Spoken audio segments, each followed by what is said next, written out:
കേരളത്തോട് എയർലിഫ്റ്റിങ്ങിന് പണം ചോദിച്ചത് കേന്ദ്രം സംസ്ഥാനത്തോട് കാണിക്കുന്ന രാഷ്ട്രീയ അവഗണനയാണെന്ന് പ്രൊഫസർ കെ.വി. തോമസ്. കേന്ദ്ര ആഭ്യന്തര സഹമന്ത്രി നേരത്തെ നൽകിയ സർക്കുലറിൽ ഇതെല്ലാം സൗജന്യ സേവനങ്ങളാണ് എന്നാണ് പറഞ്ഞിരുന്നത്.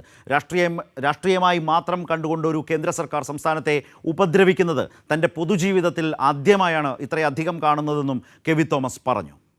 കേന്ദ്രം കേരളത്തോട് കാണിക്കുന്ന അവഗണനയാണ്, രാഷ്ട്രീയമായ അവഗണനയാണ്. കാരണം കഴിഞ്ഞ 19 വെള്ളപ്പൊക്കം മുതൽ ഈ വയനാട് ദുരന്തം വരെ കേന്ദ്ര ഗവൺമെൻറ് നൽകിയിട്ടുള്ള സഹായങ്ങൾ, എയർലിഫ്റ്റിംഗ് ഉൾപ്പെടെ കാര്യങ്ങൾക്കാണ് 132 കോടി രൂപ ചോദിച്ചിരിക്കുന്നത്.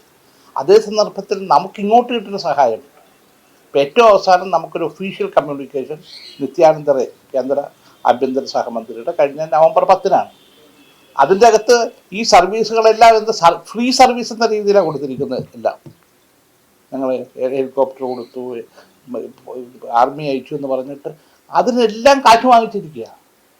എന്നാൽ പിന്നെ സംസ്ഥാന ഗവൺമെൻറ് പ്രൈവറ്റ് ടാക്സിക്കാരെ വിളിച്ചാൽ പോലെ എയർ ടാക്സിക്കാരുണ്ടല്ലോ.